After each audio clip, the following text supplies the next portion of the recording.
Hello to parents and carers of Year 11. This is Martin O'Neill, your Year 11 child's head of year, and I'm introducing this parent information evening. We do it virtual so that you can keep coming back to the different resources and presentations here, just to check things and just to know how best to support your child. Everything that we're going to go over today is what the last few months for all of our Year 11 students is going to be like, and ways that they can make it a really purposeful time. So as head of year 11, I'll be talking about the key events that are coming up for the rest of their time. Even though year 11 is short now and the end is in sight, there are lots of very important things coming up, both things which will help them get ready and into the right mindset for exams, but also some positive events as well, just to make sure that they're looking after their well-being. And I'll be talking through those things. Then there will be a video by Miss Twyford on exam season planning, because the timetable does actually change, and it's very important that all students are aware of those changes and how to manage that, because they need to be in the right place at the right time in order to get those last minute bits of advice and guidance from teachers. And so there'll be a video on that. There will then be sections on English, maths and science from the subject leads of those subjects about how specifically to chase success in those areas. There will then be a presentation on just what Fitzharris has to offer. I have to say, I work here, so maybe I'm biased, but I think as a secondary school, we provide a huge bank of resources, and also we give our recommendations of what else is on there outside of Fitzharris Online. And so there's a section on that. There's then a section on well-being, which is incredibly important. We do very deliberately apply pressure to year 11 at this time, and it's the right level of good pressure that we apply. But the most important thing is definitely health and happiness.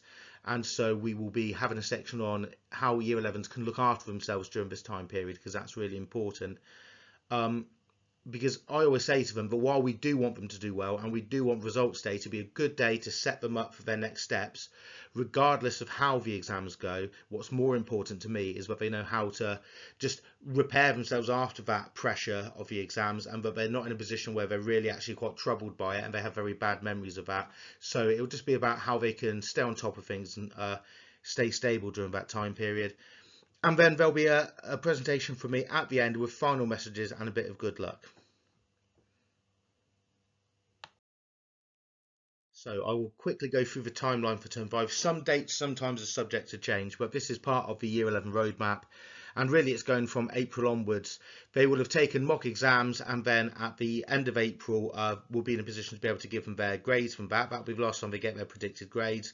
There's 2 weeks of Easter holiday, and it really is important then, I think, that they really are thinking about revision, not burning themselves out, but doing short bursts, little and often, of revision to make sure that they've got all those key facts and details and techniques in mind ready for the exams. When they come back to school, there's that period when lots of deadlines come up for NEA coursework, that kind of thing, but also teachers will be going over the final bits of revision for their subjects, and that's when the exam planner comes in as well, where they have what we call master classes, but there'll be other videos on that coming up. There is a special pre-exam assembly, which I did send an email about, where we've asked parents to contribute to that in some way, but that will be just before the exams start. There's also a bank holiday weekend, which will be excellent in terms of both well-being but also final bits of revision. And then the first GCSE exam is actually on the 9th of May, and then that's on a Friday, but then the following Monday is when they start for all students for all subjects. And that takes us up to half term. There will be a summer social. We had one at the end of year 10, and we had lots of students in your child's year group saying that they want to have another one. So that'll be a chance for them to decompress and relax at the end of that period, just before the end of term, where they can come and see friends and enjoy themselves. And that will take us into half term and the end of term 5.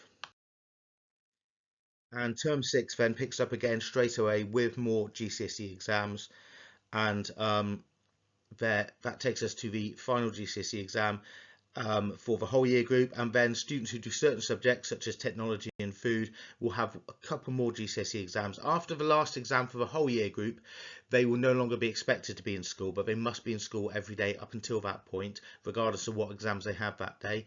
And then shortly after that, there will be the Leavers Assembly, where they get to come and sign shirts. But we've got a number of other really nice presentations, because I'm a big believer in making that event something which will really punctuate their time at Fitzharris from year 7 up to 11, and really feel like a happy ending, but also a introduction to their next step. So that's happening at the end of June. That takes us into July, where those students who are thinking of joining our sixth form, which we share with John Mason, JMF6, there are a couple of taster days where they get to come in and go to taster session lessons of subjects that they're thinking of taking for A level. And then on that very same week, there is the Year 11 Leavers Ball, the prom, which we've had communication home about, so you should know all about that. And then after that, your child will not have to come to school until the 22nd of August, where it is GCSE results day. Now, I said come into school. If students can't be in school on that day, they still can get their results on that day. They need to let me know, and I will let Mrs. Hale, our exams officer, know that they want the results to be sent to them another way. We wouldn't be able to post it because we get them the day before, but we will be able to email it actually on the day so that they get it at the same time as everyone else. And that will be the end of their time as Year 11 students. So I'll finish the video now, but I'll come back at the very end just with a few key messages.